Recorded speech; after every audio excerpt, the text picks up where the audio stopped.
नमस्कार दोस्तों, श्री शिवाय नमस्तुभ्यम दोस्तों।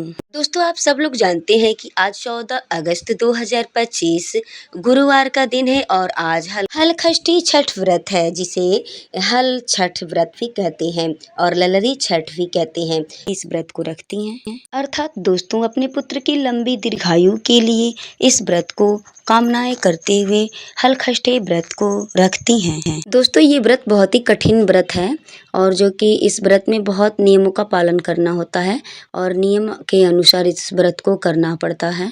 दोस्तों इस व्रत में पूजा पाठ के दौरान यानी पूजा पाठ करने के बाद इस व्रत में व्रत कथा सुनना अति उत्तम होता है, जो कि इस व्रत को जो भी स्त्रियां करें उस व्रत में पूजा पाठ करने के बाद व्रत कथा अवश्य सुनें। तो आइए दोस्तों हम इस व्रत कथा को सुनते हैं। एक बार द्वापर युग में धर्मराज युधिष्ठिर और भगवान श्री कृष्ण एक ही स्थान पर विराजमान थे। तब धर्मराज युधिष्ठिर बोले कि हे भगवान, इस जगत में पुत्र प्राप्ति की मनोकामना पूर्ण करने वाला कौन सा व्रत उत्तम है। तब भगवान श्री कृष्ण बोले, हे राजन, हलखष्ठी के समान उत्तम कोई दूसरा व्रत नहीं है। युधिष्ठिर बोले, हे महाराज, यह व्रत कब और किस प्रकार प्रकट हुआ। श्री कृष्ण जी बोले, हे राजन, मथुरापुरी में एक राजा कंस था। सुर नर मुनि सब उसके अधीन थे। राजा कंस की बहन का नाम देवकी था और उनका विवाह कर कंस ने उनका विदाई वासुदेव के साथ कर दिया। जब वह विदा होकर ससुराल जा रही थी, तभी एक आकाशवाणी हुई कि हे कंस, जिस देवकी को तू प्रेम से विदा कर रहा है, उसी के गर्भ से उत्पन्न 8वें बालक द्वारा तेरी मृत्यु होगी।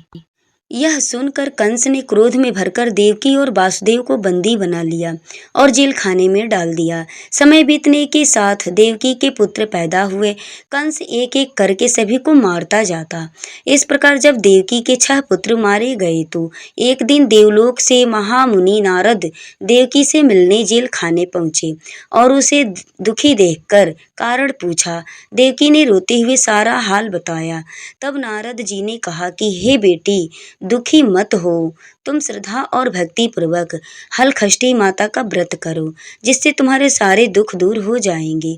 तब देवकी ने माता की महिमा पूछी। तब नारद जी बोले, हे देवकी, मैं तुम्हें एक पुरातन कथा सुनाता हूँ, तुम उसे ध्यान से सुनो। बहुत समय पूर्व यानी पहले की बात है। चंद्रवृत नामक एक प्रतापी राजा था, जिसका एक ही पुत्र था। राजा ने नगर के समीप एक तालाब खुदवाया था, परंतु उसमें जल नहीं भरता था। कितना भी जल भरा जाए तुरंत ही सूख जाता था। जलहीन तालाब को देखकर नगरवासी राजा को कोसते थे। राजा सदैव दुखी रहते थे और कहते थे कि मेरा धन और धर्म दोनों नष्ट हो गया। एक दिन स्वप्न में वरुण देव ने राजा से कहा कि हे राजा, यदि तुम अपने पुत्र की बलि दोगे तो तालाब जल से भर जाएगा। प्रातः काल होने पर राजा ने स्वप्न की बात दरबार में बताई और कहा कि मैं अपने इकलौते पुत्र का बलिदान नहीं कर सकता, चाहे तालाब में पानी रहे चाहे ना रहे। राजा की बात सुनकर राजकुमार बोला, मैं स्वयं अपनी बलि दे दूंगा, क्योंकि मेरे बलिदान से पिता का सुयश बढ़ेगा तथा जनता को सुख मिलेगा। यह कहकर राजकुमार स्वयं तालाब की तलहटी में जाकर बैठ गया और उसके प्रभाव से तालाब तत्काल जल से भर गया। उसमें कमल के पुष्प खिल गए तथा सभी जल जीव जंतु बोलने लगे। राजा ने यह समाचार सुना और दुखी होकर वन को चला गया। वन में 5 स्त्रियां हलखष्ठी माता की पूजा कर रहे थे।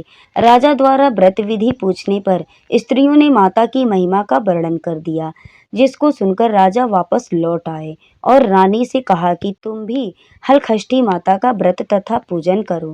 राजा की बात सुनकर रानी उसी दिन से व्रत रखकर पूजा करने लगी, जिसके प्रभाव से कुछ समय बाद राजकुमार तालाब से बाहर आकर खेलने लगा। राजा यह सुनकर प्रसन्न हुए और राजकुमार को महल में ले आए। तभी से रानी प्रतिवर्ष हलखष्ठी माता यानी ललरी छठ का व्रत करने लगी। अर्थात दोस्तों वह इस व्रत को बहुत ही नियम से करने लगी और व्रत के बाद पूजन के बाद वह हलखष्ठी माता की व्रत की यानी ललरी छठ व्रत की कहानी कथा सुनती थी। तो दोस्तों ऐसे ही हलखष्ठी माता यानी ललरी छठ व्रत करने से भक्तों की मनोकामनाएं पूर्ण होती हैं। तो दोस्तों ये कहानी हमारी आपको कैसी लगी? अच्छी लगी हो तो हमारे चैनल को सब्सक्राइब, लाइक एवं बेल आइकन को प्रेस कर लें। इस वीडियो में बने रहने के लिए आप सभी का बहुत बहुत धन्यवाद।